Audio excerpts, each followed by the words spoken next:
It's a good deal. Critics have been proven wrong. I don't know how they know that.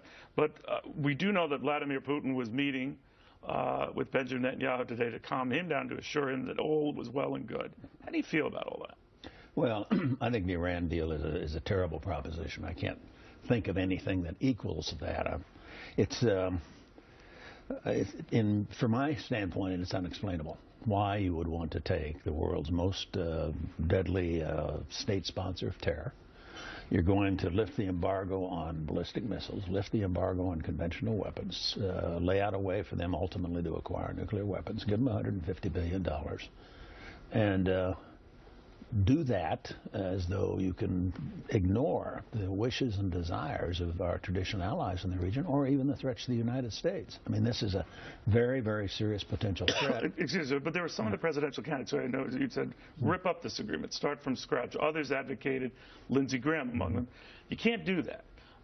It is agreement. We lose our sort of global influence when we do stuff like that. However nefarious that this was done. Which side do you take? Well, the way I look at it, we lay out in the last chapter of the book a set of priorities, what we think the agenda ought to be for the next administration. And front and center in that is to rebuild our defenses, our Defense Department. But you would stick to this agreement as it is? Because what I would do if I had my druthers is I would scrap the agreement. I would go back immediately and lay down a list of non-negotiable demands. No nuclear weapons for the Iranians, no uranium enrichment for the Iranians, etc. I would put together a serious military option and be prepared to go to war if necessary. Back at the history, Neil, of the last several years in the Middle East, we've dealt with nuclear proliferation before. This isn't our first rodeo. But isn't there a military option in this? A number of Democratic senators talked to me, Mr. Vice President, who said that this military option is there and was a key reason why they ultimately supported it, because if Iran plays faster, you don't think it's there. If you look at the status of our military today, I don't think there's any way in the world Barack Obama was ever going to use military force. I think it became clear to the Iranians when he backed off on the Syrian deal and when he later went to Israel and announced there was no military way to do this.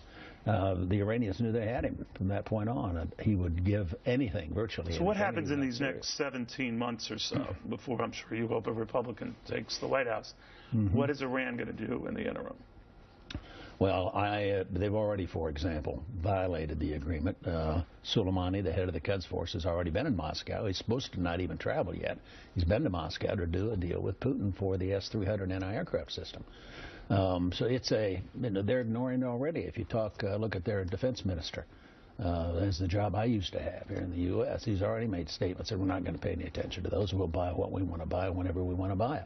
But that's not nuclear. They always argue we're not doing anything nuclear.